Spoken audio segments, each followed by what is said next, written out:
안녕하십니까. 부동산 신문 읽어주는 공인중개사의 땅사고TV 임동성입니다. 중흥건설, 대우품고, 빅3건설사 도약, 지각변동 예고. 대우건설 인수 건설업계 위상이 수직 상승할 걸로 예상되어지는데요. 특혜, 불공정, 노조반발, 정밀실사 등 변수가 여전히 남아있고요. 중흥 장기적 관점에서 양사 시너지 효과를 기대하고 있다. 중흥건설이 지금 사옥이 있는데 굉장히 좀 조그맣죠? 광주광역시에 있고요.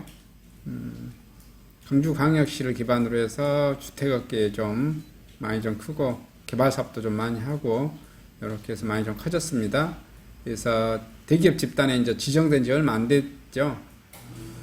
작년인가 재작년인가 대기업 집단이 지정됐었던 것 같고요. 이번에 이제 대우건설을 품으려고 하는데 한번 소식 봐보겠습니다. 대우건설이 인수 우선 협상 대상자로 중흥건설 컨소시엄이 최종 선정되면서 건설업계의 지각 변동을 예고했습니다. 호남을 대표하는 건설사인 중흥건설그룹이 대우건설을 품게 되면 지역건설사에서 전국구 건설사로 거듭날 것으로 예상되고요.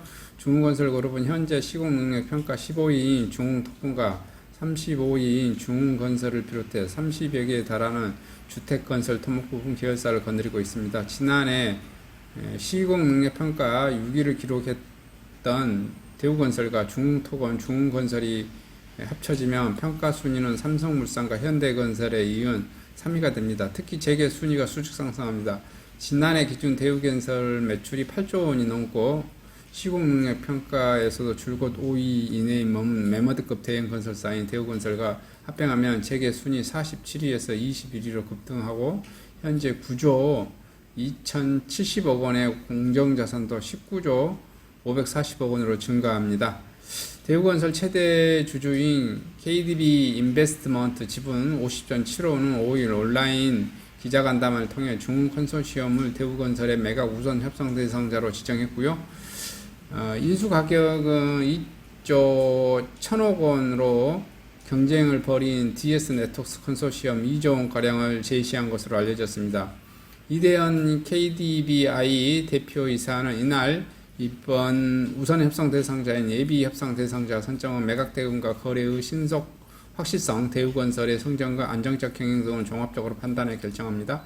KDBI와 매각 자문사는 2017년 대우건설의 매각 실패와 이후 비공식적으로 인수를 타진했던 많은 국내의 투자자들의 사례를 감안 본건의 M&A 1차적 목표를 투자자들의 진정성을 최대한 확인하고 대우건설의 영업과 임직원에게 미치는 영향을 최소화하는 데 뒀다고 설명했습니다. 중흥건설은 경쟁자인 스카이레이크 DS 네트워크 컨소시엄을 제치고 대우건설을 품은 기회를 확보한 것은 정창선 회장의 의지가 확고했기 때문입니다. 정 회장은 지난해 초 3년 내 상장 대형 건설사를 인수해 상위권 건설사로 도약하겠다고 피력한 바 있습니다. 또 최근 대우건설 실적이 크게 개선된 점도 중흥건설이 인수 전에 적극적으로 뛰어든 중요한 이유 중 하나입니다. 대우건설의 지난해 매출액은 8조 1,367억 원으로 영업이익 5,583억 원을 기록했고요. 4분기에는 2,500원 영업이익을 기록하면서 삼성물산 1,400원, 현대건설 900억 원을 넘어섰습니다. 대우건설이 탄탄한 실적을 유지하고 있는 만큼 지금이 인수적기라는 그룹 내 판단이 작용한 것으로 분석됩니다. 이와 함께 대우건설 인수로 전국구 건설사로 도약에 따른 아파트 브랜드 강화와 해외 사업 확대라는 두말의 토끼를 잡겠다는 구상이 반영된 것으로 보이고요. 대우건설의 프루지오 브랜드를 활용해 지역건설사의 장벽을 넘어 전국구 건설사로 도약하고 해외사업 진출 효과를 기대한다는 건설업계의 평가입니다. 하지만 실제 인수까지는 넘어야 할 산이 만만치 않습니다. 우선 중흥건설이 대우건설사 시사 과정에서 진통이 예상됩니다. 대우건설 노동조합이 이번 매각과 관련해 노골적으로 특정 업체를 밀어주는 공정성을 상실해 무혈함에 강력 반발하고 있기 때문이지요. 노조는 지난 2일 서울 을지로 대우건설 본사에서 매각 대응 비상대책위원회 출정식 기자회견을 열고 후보 간 금액 차이가 크다는 이유로 재입찰을 면 매각의 원칙이 없다는 것을 증명한 것이라며 산업과 KDBI 오랫동안 작업해왔던 큰 그림을 어떻게 마무리 짓겠냐는 노골적인 모습을 보여주고 밀실절속 특혜 매각으로 더 이상 대우건설의 가치가 훼손돼서는 안 된다고 주장했고요. 또 청와대 국민청원까지 제기했습니다. 2일 청와대 국민청원 홈페이지 대우건설 매각 과정에서 졸속 특혜 매각 후 수사해주기 바랍니다라는 제목 글이 올라왔고요. 청원인은 입찰가를 높게 썼다는 이유로 재입찰을 진행한다고 하니 특정 업체를 밀어주기 위한 밀시 특혜 매각이 아니고 무엇이냐? 정책금융기관이 주도하는 국가자산 매각을 이리도 절속으로 진행할 수는 없을 뻔했습니다. 이어 상식과 공정이라는 개념이 아직 살아있다면 이 참변에 대해 질책하고 책임자를 책임자에 일벌받게 해야 할 것이라며 정부와 국회는 이번 매각 사태에 대해 진실을 낱낱이 밝히고 반드시 책임지도록 해야 한다고 강조했고요. 또 정밀 실사 과정에서 예상치 못한 돌발 변수가 나올 가능성도 배제할 수 없다. 지난 2011년 산업은행으로 넘어간 대우건설은 2017년 공개 매각을 통해 호반건설을 우선 협상 대상자로 선정했지만 대우건설의 해외 채권 부실 문제가 드러나면서 인수가 최종 무산되기도 했고요. 건설업계에선 대우건설 우선 협상 대상자로 중흥건설이 선정되면서 대우건설의 프루지오 브랜드 가치가 하락할 수 있다는 관측이 나옵니다. 국내 주택시장의 건설사 규모, 브랜드 가치라는 인식이 강합니다. 삼성물산 등 메이저 건설사로 고급화 경쟁이 갈수록 치러지고 있는 상황에서 이번 인수가 불리하게 작용될 수 있다는 것이죠. 실제 중흥건설의 대우건설 인수가 유력하게 검토되면서 인터넷 부동산 커뮤니티에 프루지오 브랜드 이미지 하락 우려하는 글들이 올라오고 있어요. 중흥건설 그룹 관계자는 중흥은 재무적 투자자 유치나 컨소시엄 구성이 없는 본입 차례만 단독으로 참여한 것은 대우건설 인수에 대한 의지가 그만큼 강한 것이라며 대우건설 인수를 향후 장기적 관점에서 양사 시너지과 기대가 크다라고 지금 말하고 있네요.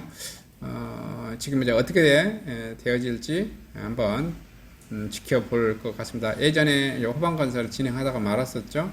이번 호반건설도 호남권 건설사입니다. 이번에 저 중흥건설도 호남권 건설사인데 여기에 있는 지금 KDVI는 어떻게든지 빨리 이거 결혼을 좀 시켜버리고 싶겠죠. 빨리 좀 떠내보내야 되는데 자기네들은 이걸 어떻게 뭐 해결하지 못하고 가지고만 있고 이런 거에 대해서 정리를 좀 하고 싶어하는 그런 거라고 좀 보시면 되실 것 같습니다. 중흥건설이 얼마나 또 크게 도약할 수 있는지 한번 이게 포인트 관전평이라고 말씀드릴 수 있겠습니다. 이상 소식을 마치도록 하겠습니다. 감사합니다.